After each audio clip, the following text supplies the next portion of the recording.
Good evening, everyone. So I will be discussing chapter 6.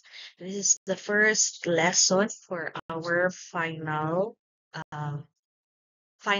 Okay, so for chapter 6, we have soul making, appropriation, and improvisation. The learning outcomes for this discussion, we will discuss the concept of soul making, also develop potential soul making, okay, characterize and define appropriation, borrowing, and ownership. Next is develop artistic ability in any form they would like to appropriate in art. And lastly, we will develop skills and techniques in improvisation. When we say soul making, as defined by Narciso 2012, it is an alternative avenue for self exploration and meaning making. It is the process of transforming experiences, emotions, and fleeting moments into artistic expressions, whether form of images, symbols, or stories. Now, through this, individuals connect with themselves, others, and the world around them. So we foster understanding and also tolerance and peace. Now, unlike traditional art making, which often focuses on aesthetics or maybe technical skills, okay, soul making prioritizes the process of the creation and the deeper meanings behind it. It encourages people to reflect on their lives, embrace their emotions, and make sense of their personal experiences through artistic expression. Okay, so in other words, soul making, not short making. Soul making is, for example, kana bang when you feel lonely, no, or happy, or in love, or maybe angry, no? Say for example, you feel lonely, so you listen to music, or you play guitar, or sing, or maybe create poems, no? The process, no, by using your emotions, no? Your personal experiences, no? By using it, you create art. So the process katong gigamit nimo imong gibati, no, to make art, that is what we call soul making. Okay, so soul making. Now, the purpose of soul making, one of the main intentions of soul making is to awaken the artist within each individual. Okay. So many people may have an artistic side that remains stagnant or underdeveloped due to life's responsibilities or societal pressures. Kabantay ba mo nang there are people nga ulahin na nila na discover nga na sila talent. For example, nasa talent sa singing, nasa talent sa um, painting, no? Making art. It's because maybe previously kay busy sila or wala sila resources to create an art or like simply wala pa jud na awaken ilahang talent, no? Okay. That's completely normal.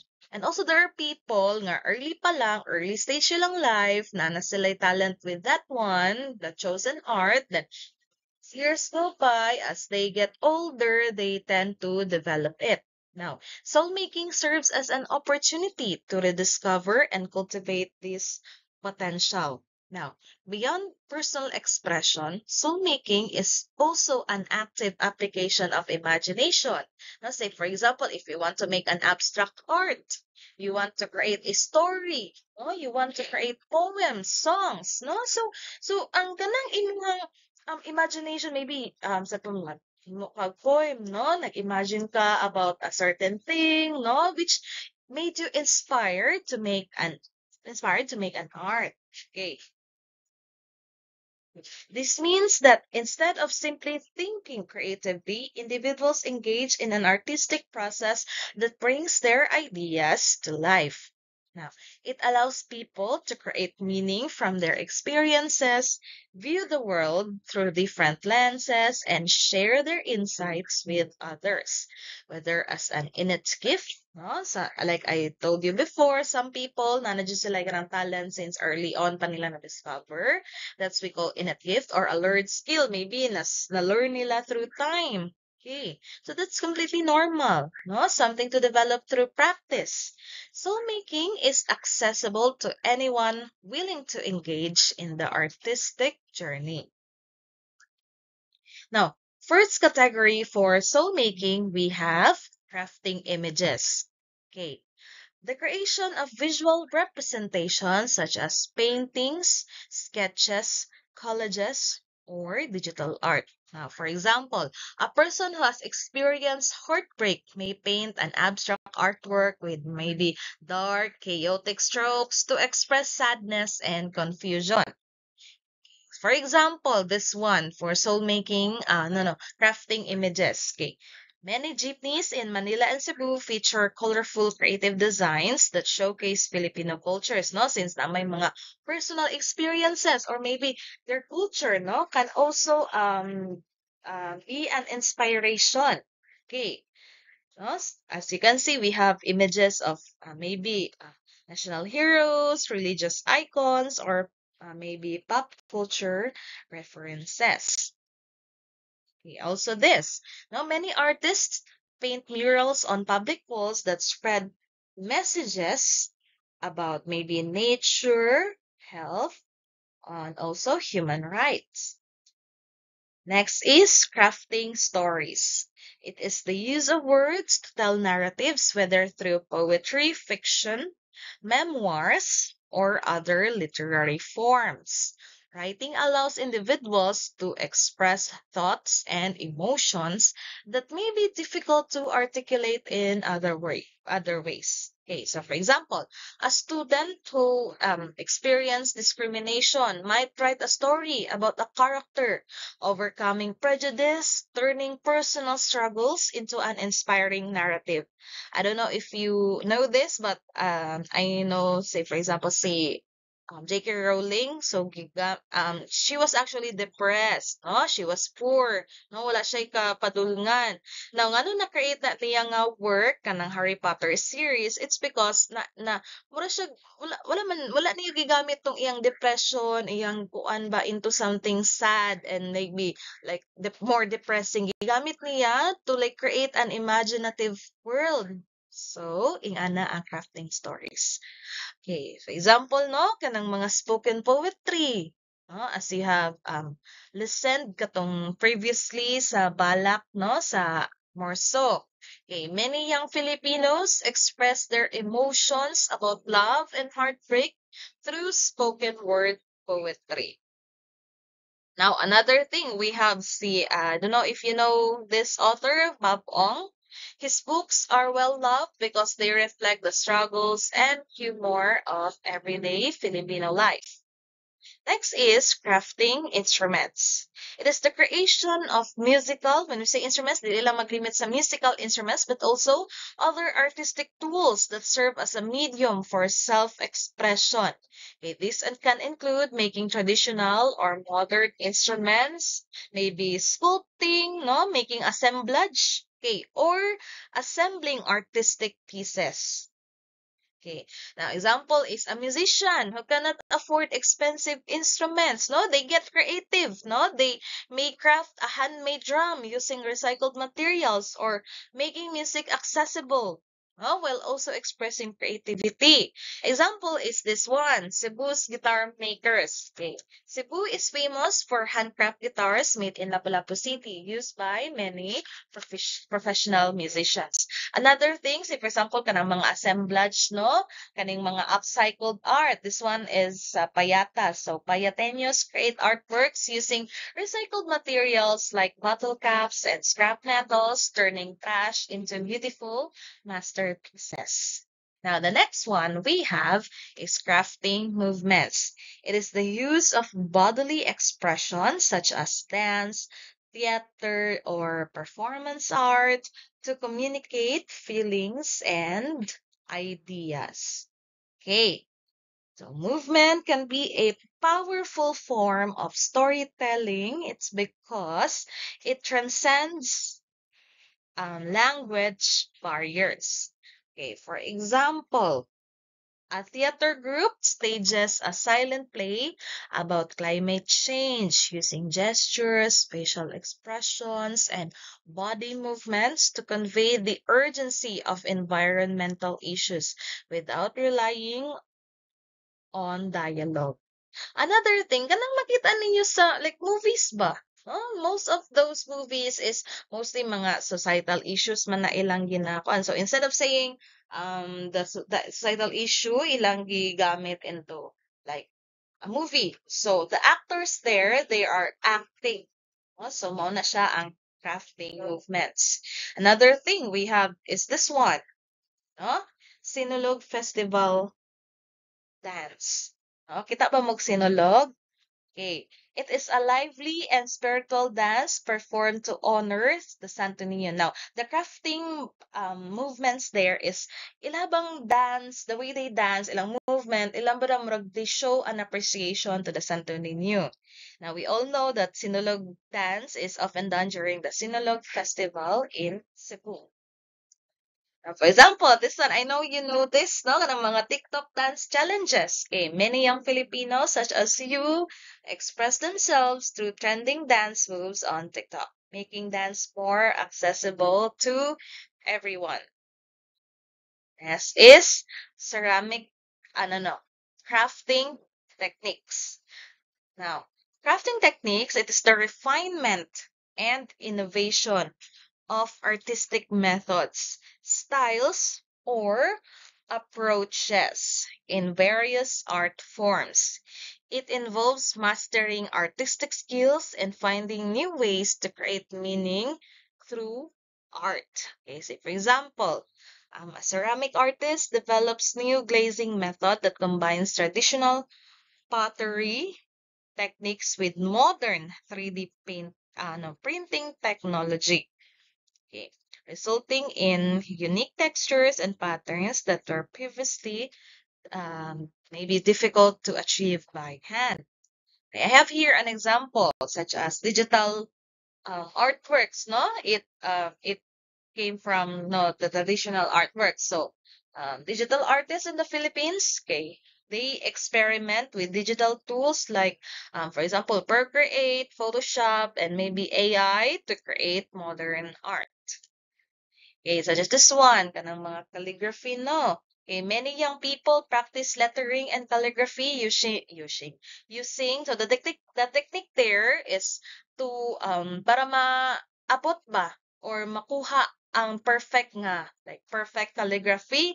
So ang technique there is mag-use mo many other materials, maybe brush pens or unsa ba, depende na ninyo.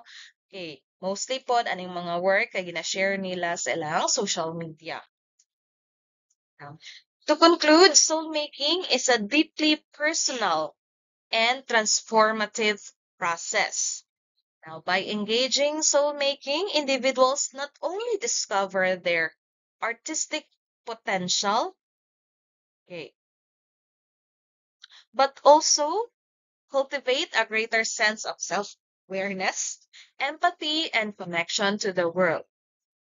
It is not limited to those who identify as artists, but is open to anyone who seeks to explore their imagination and emotions through their creative expression.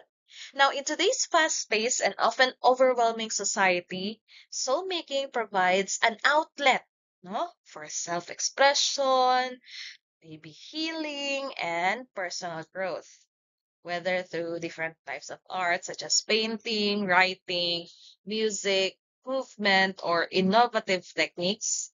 Now, soul making allows individuals, or maybe you, okay, to capture the essence of their experiences and share them in meaningful ways. Okay. Okay. Now, soul making is about expressing yourself through art, no? Whether through drawing, music, dance, or any creative form. Now, Filipinos have many ways to showcase their creativity and culture. Now, art doesn't have to be expensive. Oh, you can create masterpieces on anything, no? As long nga allowed lang. No? Even like bisan-unsa lang gid ba? No? As long nga allowed lang and like, di masyad dapat expensive as long nga kanang malingaw ra pud mo ba or you find it very comforting. Okay. Okay. Next is a framework for genius. Thinking like Leonardo da Vinci. Okay, Leonardo da Vinci is one of history's greatest minds. Exemplified a way of thinking that combined creativity, curiosity, and disciplined practice. Now, in the book by Michael J. Gelb, How to Think Like Leonardo da Vinci, okay, the author introduces 7 key principles that define the mindset of a genius. Now, these principles, inspired by Da Vinci's life and work, provides a framework for expanding human potential in learning, creativity, and problem solving. First is curiosita. Curiosity refers to an insatiable quest for knowledge and a deep desire to continuously learn. Now, for Da Vinci, he constantly asked questions, no? Explored various fields, no? He studied philosophy, maybe science, and also in art. No? And because he sought to understand the world beyond surface level observation. No, so dili lang man gud naglimit siya sa isa ka field. Iyang gikuan gitahak niya ang ubang pang field. It's because he has questions. He has this curiosity to explore and to understand the world. Okay, example, okay, ano sa picture, okay, kid inventors from the Philippines. Okay, they are high school students. They invented banana peel plastic, an eco-friendly alternative to plastic because they are curious about unsa kaha ang ilang alternative to plastic because we all know unsa ang negative impacts sa plastics. Okay. Now, they were curious about how they could reduce waste. Now, the lesson is curious people never stop learning and discovering new ideas. Next is demonstrazione or demonstration. Demonstrazione emphasizes the importance of learning through experience, testing idea, and challenging assumptions. Da Vinci did not simply accept knowledge, but verified it through personal experiments and practice. Okay, say for example, if you have discovered that you have a gift or a talent for painting, no? So in order to be the best, no, or in other words, na bang mga artist ba, before sila nahimong maayo, such as painters, before sila nahimong maayo, they spent maybe months or even years to practice their skill. Ilahang discipline may help them succeed. Now, success comes from consistent practice, not just talent. Now, if namoy talent sa singing, painting, dancing, unsa pa na dra, even sports, ayaw mo ka, say for example, ayaw mo ka discourage class if atutan kanang recently no somewhere so I know someone nga nag-appeal siya og spoken word poetry then kanang naguol siya kay maura daw ni iyang naabot then I asked the student if first time ba niya then ana siya yes now anak ko nga don't be sad don't discourage yourself liman ka first time pa nimo pero at least naa kay place no nag-expect man siya nga first but maybe na we have to accept na maybe katong first pod kay since sa una like napod siya sa stage niya ba so ako siya encourage not to give up but make this as an opportunity to improve dili ano on maybe naiuban na swertean kay na first naiuban so but napoy uban through sheer determination, no? Unsa pa ng practice, discipline nila silang kaugalingon sa ana nga field, hunay nakapasucceed nila. So, sumakses. Okay, so moving on, we have sensazione or refined senses.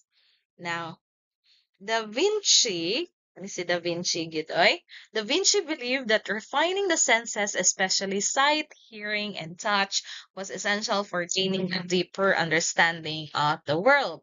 He trained his senses meticulously to observe details that others missed. Okay, for example, Filipino street photographers. So photographers capture everyday life. No, some photographers capture everyday life, no, in a way that tells story about Filipino culture and emotions. Now, geniuses train their eyes and minds not to notice things that others overlook. Okay, so say for example, I don't know if this is a good example, but in my opinion, I have recently discovered this myself. Now, I was a coach for kanang debate, no? Di ako mag-ingon kinsa to kung gipang coachan kay basin makaingon mo nga maayo kay ta char. So debate actually join kog debate sana but that was way back high school. High school. So, murag wala kay siya. Then, gusto po ko ibalik na ko na siya nga skill ba. So, since dili na magkukapilog debate, so I try to teach, no?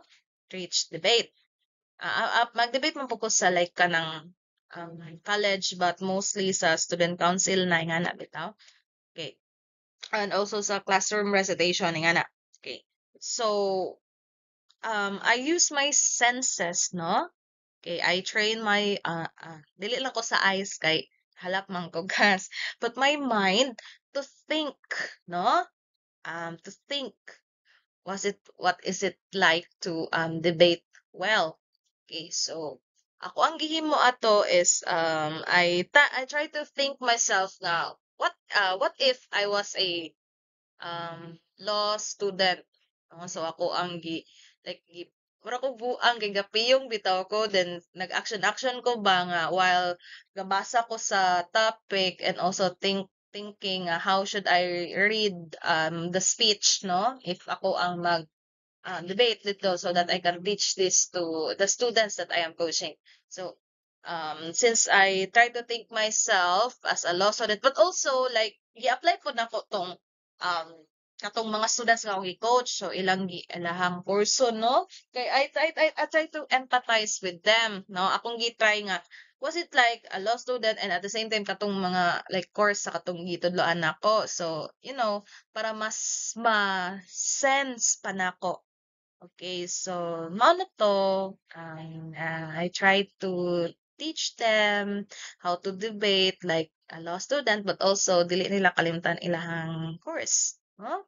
Okay, so I notice things that others may overlook. I don't know if nasabtan ba na ninyo, pero sabtan na lang.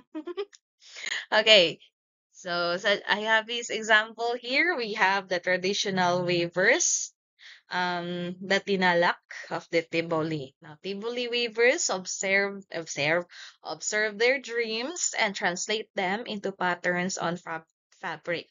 Ang kuan man gud ani class, ang thought daw ani is kaning mga Tiboli weavers, wala man gud sila gisunan, like every weaver is kanang unique ba kay kana daw ilang tinuoan na po ni class ha, dili na ta mag kuan deliver. Kay ang kanadang goddess of the Abaka nga si Fudalo kay magpakita daw sa ilaha then um kato siya kay siya ang maghatag sa patterns sa usa ka waver then lailahi pud mura siya awakening art spiritual awakening or something mura siya ingana ba class.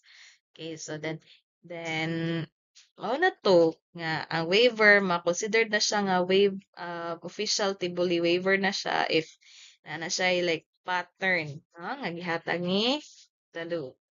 Okay, another thing with sensasyon kanang mga farmers, no? Farmers makapredict sila weather bisan wala sila kanang mga apps, no?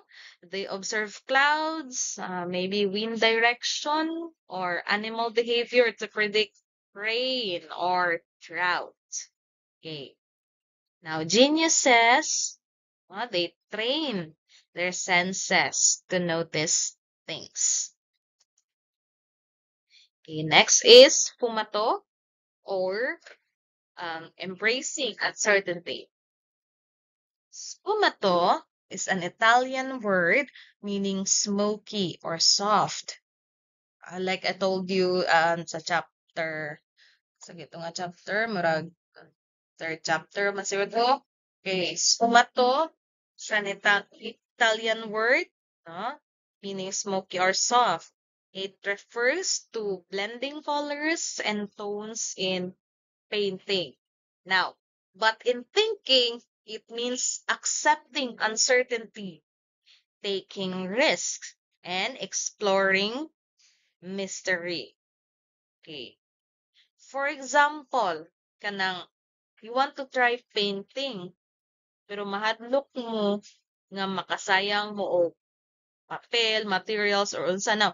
How would you discover man class nga maayo day mo ang butang og di mo try? So, no, by embracing uncertainty, you will discover, no, nga maayo day ka ana or dili ka maayo, or if kung example dili man ka maayo class, then is motivated ba ka or unsa? So then go on. Para po natong katong sa kung gingon nako nga spoken poetry, dili jud unta siya mag spoken poetry, but gi-embrace niya ang uncertainty ba, no? So sige ni sugot siya nga siya mag spoken, so mao to nga mao ang resulta. Okay. Next is corporalita, or physical well-being. When we say corporalita, okay, Da Vinci believed that a strong body leads to a strong mind. Now, artists must take care of their physical and mental well-being to keep creating. Example, si Apo Wangod, no? I don't know if pila na edad din niya. Now, kanang the art of tattooing, di ba, requires steady hands, patience, and physical endurance, especially kani. So siya, imagine, she's old, di ba, pag kita man gani, nga magkurog na akong kamot, like ako lang daay, kurog na akong kamot, but maybe na siguro yung sa akong lifestyle. Pero siya, nagdisiplina dyan niya yung kaugalingon, no? So, bisa 100 na siya kapin, na magtattoo gihapon siya. Now, it means that taking care of your body helps you sustain creativity and energy for your art. Another example, kana tayong magbilar-bilar mo, then magkaugma, di ba? Dili kay mo ka-think clearly, kay bilar lagi mo. So it means wala mo ga-take care sa inyong body. Wala ninyo ga-exercise ang corporalita. So, like, kanang sulay ninyo nga straight mo nga bilar, di ba? Medyo, di jud ka-think og ayo inyohang lawas. Angay ba na padayon ng class? Okay, dili jud no. Ay mugsuon nako nga permanente bilar. Sa maling tao. Char. Joke. Okay, next na tamam. Uy, sige mong kag-advertise dara. Okay, next is arte, scienza. Balancing art and science. Okay, sa man is siya? Now, si Da Vinci was both an artist and also a scientist. Now, he believed that great art comes from uh, understanding mathematics, anatomy, physics, and engineering. Okay. For example, kaning nasa kung ano sa atong picture, this is kung ano siya, Coconut Palace daw nga lang ani. Now, the artist or the architect, he blended native materials, so art, with modern structural techniques, so science, to build this iconic Filipino architecture. Now, true geniuses or true genius artists don't choose between art and science. They find ways to combine them.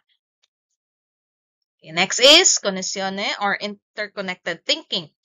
Connessione is the ability to recognize patterns and connections across different fields of knowledge. Now, Da Vinci saw the universe as an interconnected system where everything was related. Let's say, for example, kaning mga political and social art. Nasa tong screen karon. Now, many Filipino artists uses their works to link history, politics, and everyday struggles, making art a powerful message. Now, artists should look at the connections between ideas, not just focus on one thing. This helps create deeper and more meaningful art. Now, the framework for genius is a valuable tool for artists seeking to push their creative boundaries. Now, by developing curiosity, practicing through experience, refining perceptions, embracing uncertainty, sa pa to? Balancing logic and creativity, okay, maintaining physical well-being, okay, and making interdisciplinary connections, artists can elevate their work beyond technical skill and into the realm of a true genius. Now, dili lang man ni siya kay sa art class. Try to do this sa inyong studies. Huh? Like Leonardo da Vinci, artists who think deeply, observe closely, and experiment boldly can create masterpieces that not only reflect the world but transform how we see it.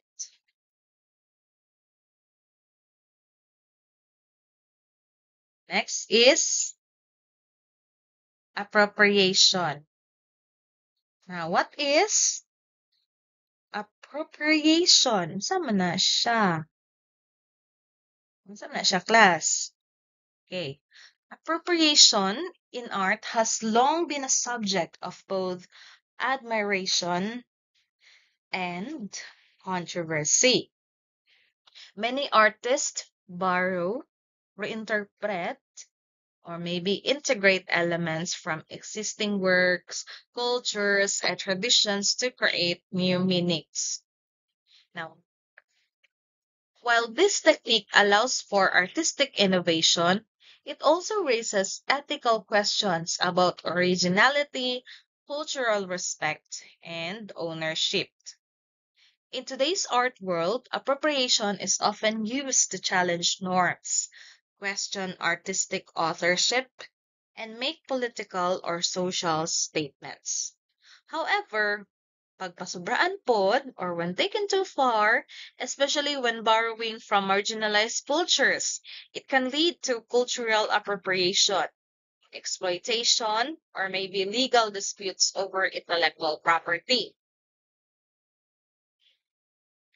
Okay.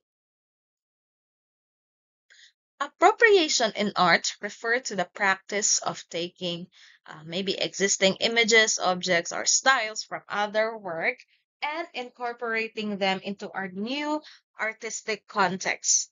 This process may involve modifying or reinterpreting the original to create fresh meaning. Now, artists, they use appropriation to first is pay homage to past works or movements, challenge conventional ideas of originality and ownership. Next is create satire or political commentary. Next is recontextualize traditional images or symbols in a modern setting. For example, kanang sa TikTok ba class, kanang for example, what if, for example, sa mga artist, what if Vincent van Gogh painted the girl with the pearl earring? So, i-paint nila tong girl with the pearl earring gamit ang techniques ni Vincent van Gogh into painting. So, murag yung ana ang appropriation ba? Gihulam nila ang existing art but by using techniques no to create new art. Now, first is we have this cultural appropriation in art. Cultural appropriation happens when artists take elements from a culture, often one that has been marginalized or historically oppressed. Now, without proper understanding, respect, or maybe acknowledgement, these can lead to misrepresentation, maybe exploitation, or even erasure of the original culture's contributions. Now, unlike artistic appropriation, which is broadly accepted in contemporary art as a way of reinterpreting ideas, cultural appropriation is widely criticized because it can, first, is reinforce stereotypes, such as simplifying or distorting cultural symbols. Now, exploit sacred traditions, such as using religious or ritualistic elements for commercial purposes, erase or devalue original cultures. Well, benefiting from other cultures' art, while the original community remains unrecognized or underprivileged. Now, there are types of cultural appropriation in art. Okay, but before that, we will discuss an example. I know you are familiar with this. No? Sa kanang Kalinga tattoos. Now, getting Kalinga tattoo without meaning. Many foreigners and some Filipinos get traditional Kalinga tattoos inspired by Apo Wanggot without knowing that these tattoos were earned initially through acts of bravery and service to the tribe. Now, the proper way for this is understanding that these tattoos carry deep meanings and working with cultural barriers to respectfully integrate them. Now, this is harmful because it ignores the struggles of the culture being borrowed from. When Western artists profit from Filipino traditions while actual Filipino artisans remain underpaid, it becomes exploitations. It reduces deep and cultural symbols into aesthetic trends. No, wala na siya ano ba? Wala na siya bili. No, mura na lang siya style. Aesthetic, mag-ana na lang. Now, another example is say kanang mga sacred dances, textiles, or music that shouldn't just be treated as cool or visuals or accessories. Say for example, kanang mga music sa like quote unquote cultural dances, no? Kay nabi na yung mga meaning kanang remix dara ay example katong murag chant ba, no? Dili pa na siya kay style lang. No, it removes credit and economic opportunities sa original culture. And lastly, now, another thing, when a designer from another country profits from indigenous Filipino art, while Filipino artists remain in poverty, it becomes unfair. In other words, kanang cultural appropriation without proper acknowledgement or like proper credit, unfair judge sa class. Okay. Types of cultural appropriation. First, we have object appropriation. This is the physical removal or reproduction of cultural objects in a new setting, often without context or respect for their original significance. Okay. Okay. It happens, no?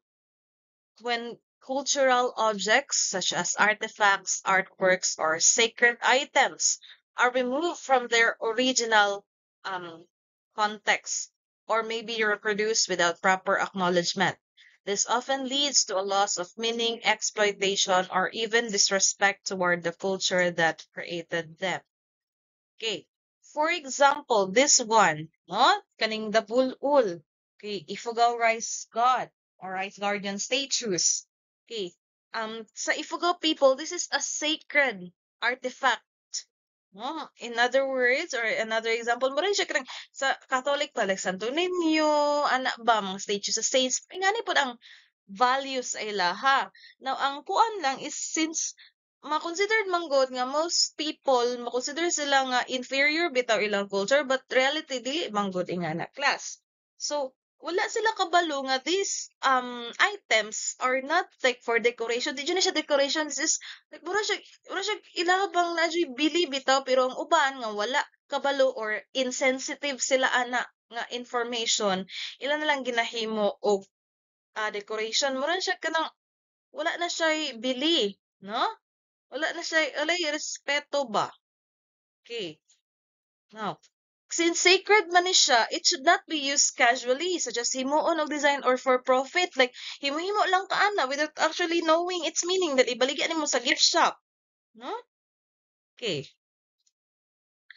Next is content appropriation. Okay, content appropriation, this is the use of cultural symbols, themes, or narratives in artistic work, often without permission or proper representation. A good example with this one is kaning um kanang makana bitaw mag-misrepresent bitaw siya, class. Now, it happens when artists, writers, or filmmakers, or even creators use cultural symbols, themes, or stories without permission or maybe proper representation. This can lead to misinterpretation, stereotypes, or even erasure of the original culture's voice.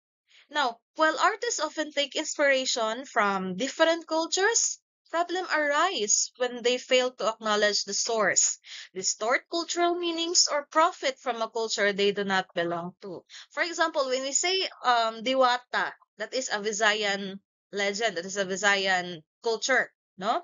Diwata. Or maybe Tagalog, napa na siya. Okay. Now, when we say Diwata, itong ma-imagine is like this one, kaning right image, no? Kani like someone with long hair, wearing white dresses, no? Dili man ni siya mao ang diwata sa Pilipinas. This is a Western representation for fairies. Well, when we say diwata, no, nga gibilieve jud sa mga early Filipinos kaning nasa left, no? Because we are Southeast Asian.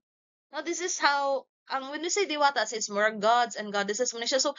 So mag-reflect po siya, mo siya same sa ilang royal family sa una diri sa Philippines, class ba? So since taas man ni sila, taas ang panglantaw sa mga early Filipinos, so mo po na ang reflection sa ilaha. Now, tungod man gud sa colonialization, class, katong pag-abot sa mga foreign invaders sa Philippines, na-erase na to siya bitaw. So, mao na. So, ang kanang nailhan na to nga diwata karon is misrepresentations na siya. Now, forms of content appropriation. First is using cultural stories without proper context, such as retelling myths, legends, or folk tales without understanding their meaning, huh? Or historical significance. Okay, stereotyping a culture in media. Okay, depicting a culture in a simplistic or inaccurate way. Okay, reinforcing negative stereotypes. For example, kanang mga indigenous people, dili baya na sila pobre. No, dili na sila pobre, class. Makinunta nga pobre sila kay mao na ilang balay. It's because mao na ilang culture. No, we must not like stereotype or judge them, or di po na kaingon nga ignorant sila. No, again, mao man na ilang culture, which is kita mo ignorant sa ilang culture. No, dili po ta kaingon nga, for example, kanang sample lang ha, kanang makakuantag mga culture nga kanang nagpuyo sa bukid or unsa, mingon nila nga low class sila. No, dili sila low class. It's mao na ilang culture, mao po na ang ilang way of life, then we should not judge them. Okay. Next is commercializing themes. Okay, using cultural elements. Para itong example na ko kanina nga, ang mga bulol, no? Only for profit without respect for their significance. Para po atong sa atong tattoo. Oh, wala siya respect, class. Okay, another example we have is this one. Okay, foreign media using Filipino culture without recognition. Okay, good example na siya. It's because some clothing brands use baybayin as a design element but do not educate people on its history. Huh? Okay. Now, there are two types of content appropriation. We have, first is style appropriation. Style appropriation is borrowing an art style without crediting the cultural traditions it originates from. Okay. Second is motif appropriation. It is adopting cultural motifs such as symbols, imagery, or designs in a decontextualized or in a commercialized way. Okay, when we say style appropriation, this is borrowing without understanding.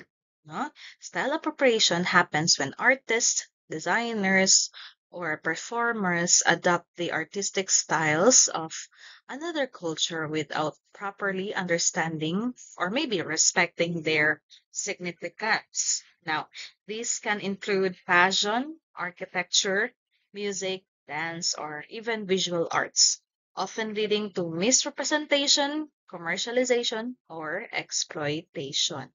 While artistic inspiration is natural, problems arise when a dominant group benefits from a style while the original culture is ignored, misrepresented, or disrespected. Okay, for example, no, Filipino pop music, copying K-pop or even Western styles without Filipino identity. While kaning mga ani nga influence is natural na siya, okay. Some Filipino artists completely mimic K-pop or even Western aesthetics instead of blending them with Filipino identity. For example, a Filipino pop group dressing, performing, and even sounding exactly like a K-pop group without showcasing any Filipino artistic identity. Next, we have motif appropriation.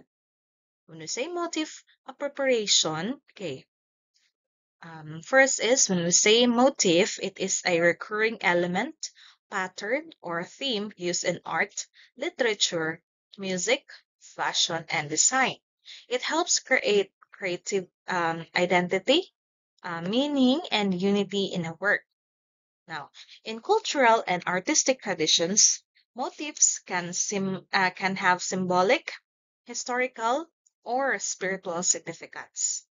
However, when motifs from a certain culture are borrowed without understanding or respect, it can lead to a cultural appropriation, especially if the original meaning is ignored.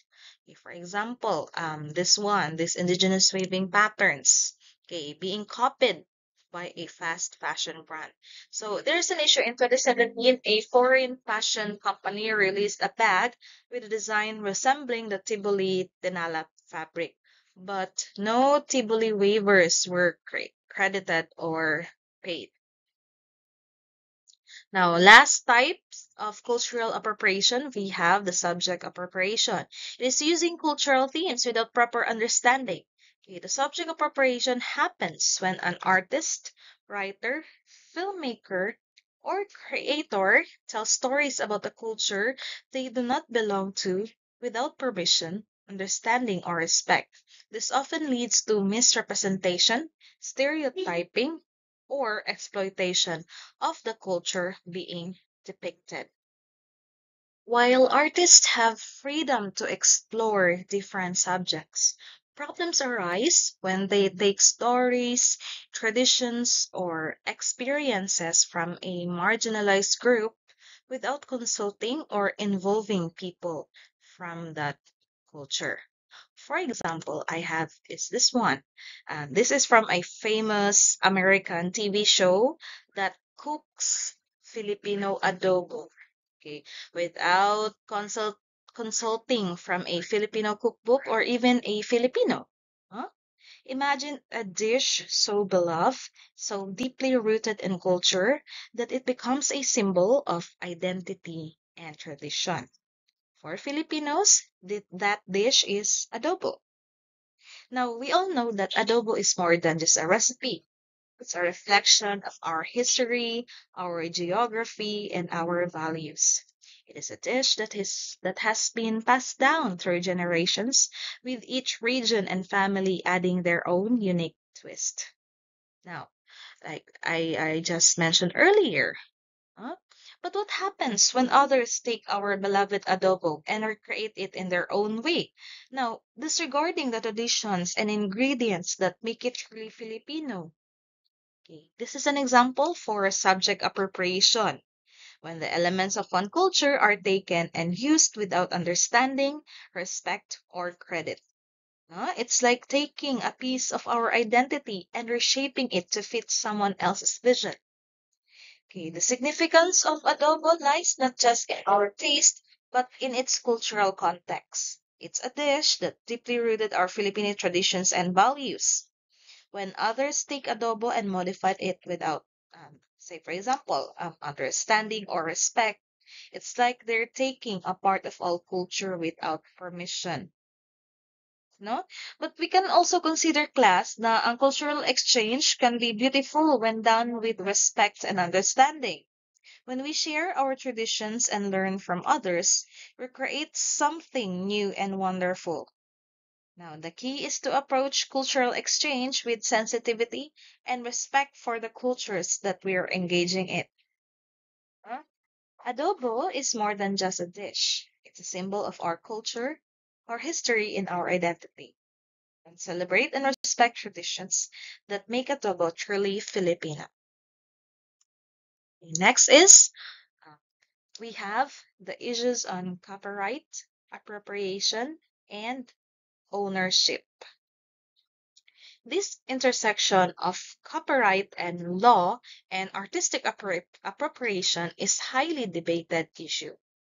While copyright laws exist to protect original creators, many artists argue that appropriation is a legitimate artistic method. Now, first is we will be discussing plagiarism and transformation. Okay, if an artist directly copies another work without significant changes, no, that is considered plagiarism rather than appropriation. Kanang gikopya lang gyud niya ba nga wala siya giutro, that is or wala man lang niya gi-acknowledge ang original nga artist sa work or original author maybe. Now, courts often rule in favor of the original artist if their work transforms the original meaning. I mean, kung maabot ni siya sa kanang like sa balaod, mo approve ang say for example ang korte sa katong artist na nag-copy if iyahang gi-transform instead of just merely copying. Huh? Okay, next is fair fair use of doctrine. Okay, kani siya sa US, maguni siya class. In the US and other countries, the fair use principle allows limited use of copyrighted material for purposes such as criticism, parody, and educational use. Okay, for example, kanang manggamit ta kana ba tang mga sa like sa YouTube, I don't know, kanang mga reaction videos about a certain movie or a music video. So allowed ra na siya class, no? For ing ana nga purposes. But if i-upload nimo, like murag wala ka kuan sa original nga uploader, ana nga movie, that is, mura na siya stealing bitaw. Okay, artists must prove that their work significantly transforms the original to quality as fair use. Okay, lastly is indigenous ownership rights. Okay, many indigenous communities have called for legal protections against cultural appropriation, arguing that their traditions, okay, and artistic heritage should not be used, okay, without consent or compensation. Say, for example, sa mga class, sa mga school, naami, kanang tawatin man to, tawag now. Kana siya is mag-perform ang mga students from say different MSU campuses kung unsa man ang tribe nga or indigenous community nga naa sa lugar nga asa to nga MSU campus.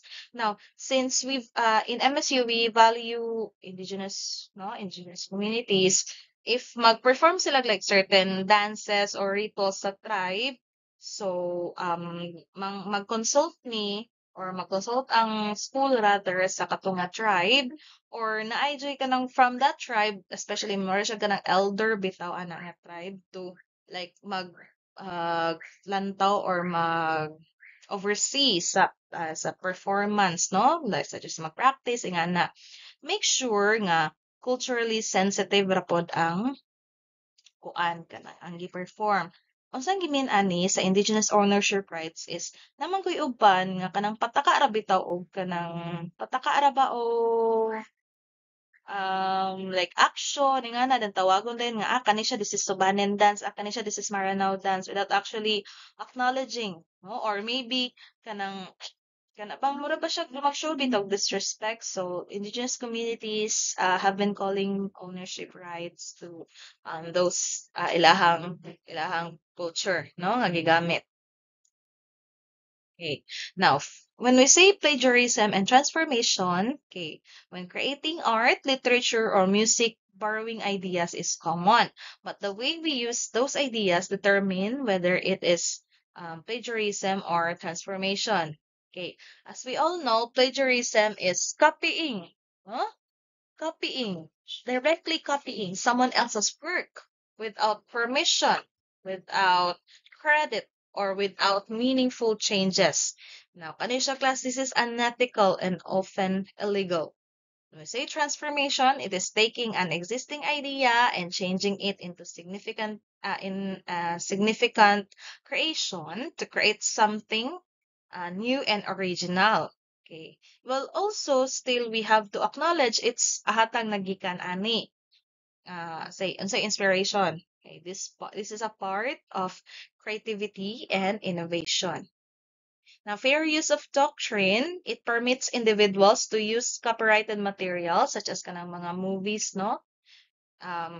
Without permission under specific conditions. Say, for example, we have kanang purpose and character of use. Okay, say for example, if a small portion lang sa work ang gigamit, okay, fair use na siya. But if ang whole na gyud nga like work ang gigamit, dili na siya fair.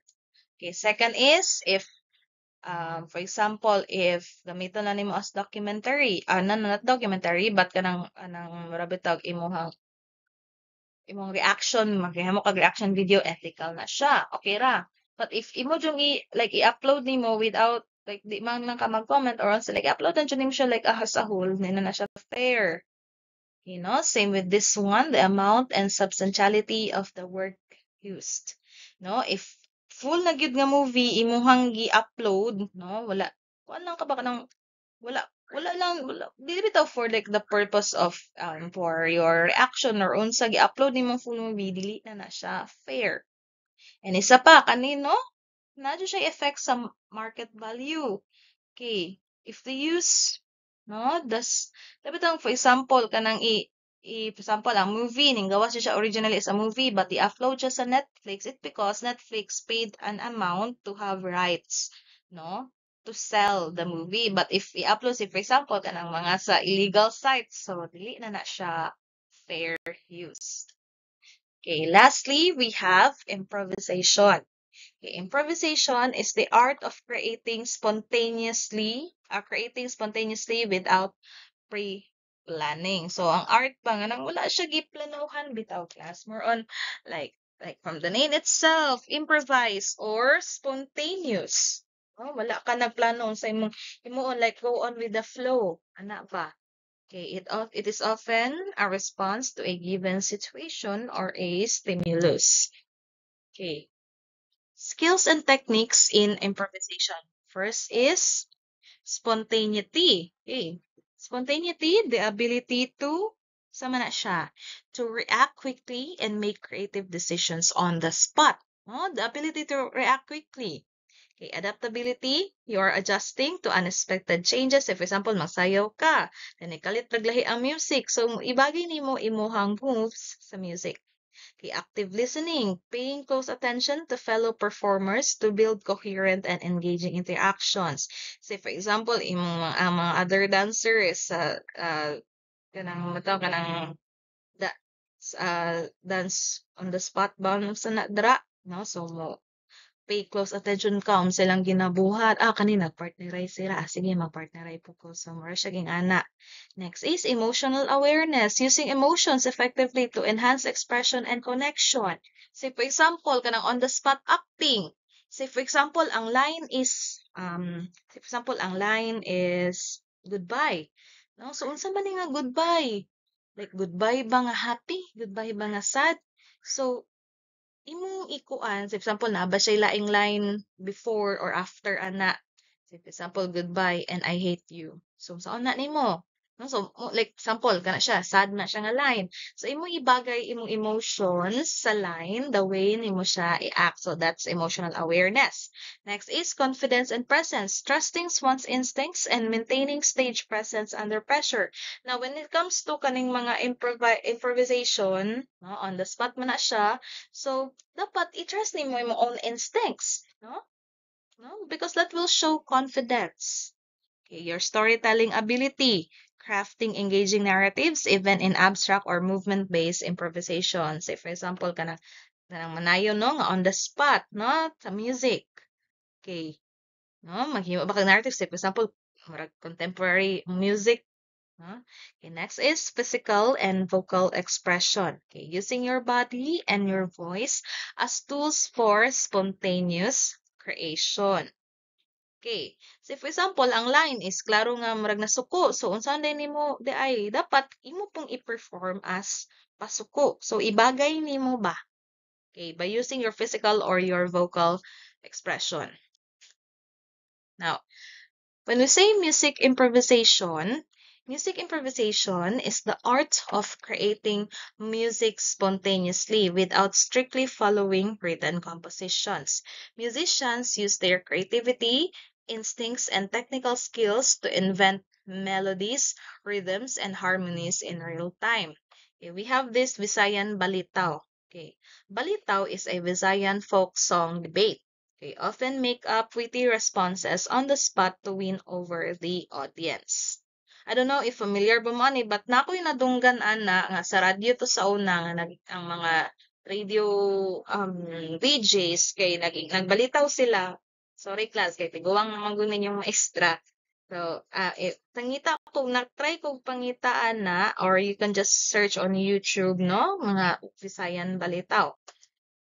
And next is improvisational theater or improv. It's a form of acting where everything is made up on the spot, like dialogue, the story, and even the characters. Performance rely on creativity, teamwork, and quick thinking to create engaging and spontaneous performances. I don't know if you remember katong sa Showtime ba nga sine mo to nga nakunuhay narration, but it's like on the art and on the host, no? Ilahang creativity, no? They create engaging and spontaneous performances.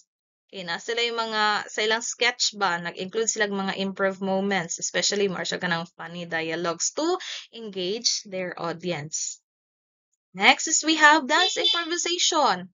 It is the spontaneous creation of movement without following a fixed choreography. Okay, dances uses their instincts, emotions, and surroundings to create unique performances. Sample ka ng mga hip-hop dance battles. Okay. Contact improvisation is a dance technique where movement is created through physical interaction with a partner or a group. It emphasizes shared weight, momentum, and sensory awareness rather than set choreography. So contact improvisation, you're doing this with this is dancing, improvised dancing, improvisation with a partner or a group. Okay. We have the 5 rhythms map. The 5 rhythms is a movement meditation. So mura siya kanang action ba in sa improvisation. Okay. 5 rhythms is a movement meditation practice and developed by Gabrielle Roth, consisting of 5 interconnected movement qualities. Okay. First is flowing. Okay, so ang action ani is smooth, continuous movements. Okay, like the waves of the ocean, dancers move gently, shifting weight seamlessly from one another. So muram, you can use this kanang action, no? Flowing ang tawag na. Mura mo ga-act like waves ba? Okay. Next is staccato. Okay, this is sharp, strong, and dynamic. So, like rapid drum beats, dancers use clear and precise movements with intentional stops. Okay. Next is chaos. Wild, uncontrolled, and energetic movements. So, kanipot ka movement is unpredictable with fast changes in direction and speed. Next is lyrical. Light, playful, and expressive movements. So, movements become fluid, free, and joyful as if the body is floating. Example, ana, makita ninyo kanang sa singkil. Okay. Next is stillness. So, mura lang mo ka nang still, but still. Mura mo ka nang tikig ba, but still, na siya sa mga movement. Oh, still graceful. Di murag stick nga nabali. Okay. When we say stillness, this is slowing down, holding a pose, or mindful. In other words, mindful ang movement. Okay. Mura siyag ang body naga-pause, no? At the same time, or naga-move in minimal ways, focusing on connection and breath. Okay. Now, let's go to third world improv. Okay, improv theater principles. The third world improv, or TWI, is a Philippine-based improv theater school that promotes creativity, collaboration, and spontaneity. They emphasizes 5 core improv principles. One is yes and okay. It is accepting and building upon the ideas of others to move a scene forward. Okay, so mo accept ka og ideas others, or say for example mo act ang isa say for example sa theater man ni class, so example imong partner kay mura siya ka ng iyang action ba or the way nga gi-deliver niya ang line is mura siya ka ng yearning sa imuha, mura siya grabe tong hindi ko alam kung anong gagawin mula mula mula araw hanggang gabi, hindi hindi ka mawala sa aking isip, like mag-ana no ingana ang line. So ikaw pud sa na nimo nga mura pug connect ka ba? So mao man to yung gihatag nga idea sa imo. So ikaw pud mura pug kag mo show nga mindawat ka sa iyang yearn, or depende na nimo kung unsa ang gi-call sa like sa banay kanang sa line or sa acting. And next is making your partner look good. Okay, focusing on collaboration rather than competition and in performance. Now, when I was in like sa acting, no, acting na sa una sa school, like uh, ano lang bang presentation. Okay, bisan pag villain or bisan pag kontrabida, you make your acting partner look good. Okay, collaboration. Bisan pag kontrabida mo sa show, but in reality, dili ra. So, para nindot inyong like effect sa inyong acting. Tapos, siya ang kontrabida, then maldita ka siya sa imuha. Ikaw magpaluy-luoy, pug ka, ipug kag maldita kay sample, siya ang antagonist and ikaw ang protagonist. So, pug mo maldita ka nga protagonist man ka. So it will make your partner look good. Mura siya kanang tarong iyang acting kay ikaw pod mo like musabot pug ka ba. Okay. Next is being average. Okay, removing pressure to be funny or brilliant and instead reacting naturally to the scene.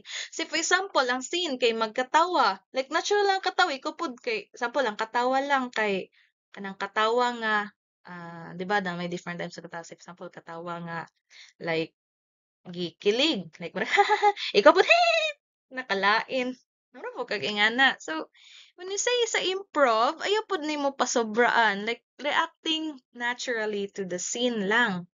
Okay, next is active listening. Okay, fully engaging. Okay, with partners to create meaningful interactions. Say for example, kanang love team or kanang like the bida and iyang love interest, no?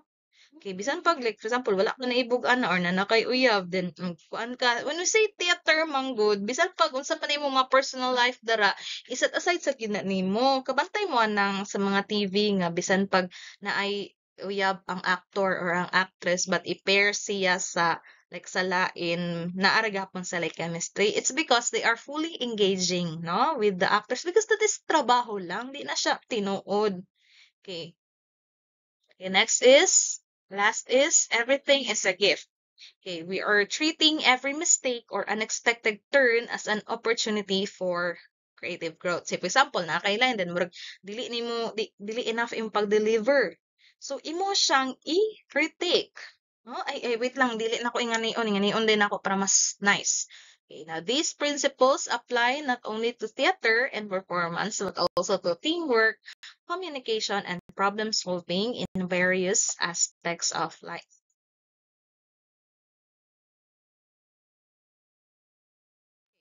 Now, to conclude, improvisation is a fundamental skill across music, theater, and dance, fostering creativity, adaptability, and expressive freedom.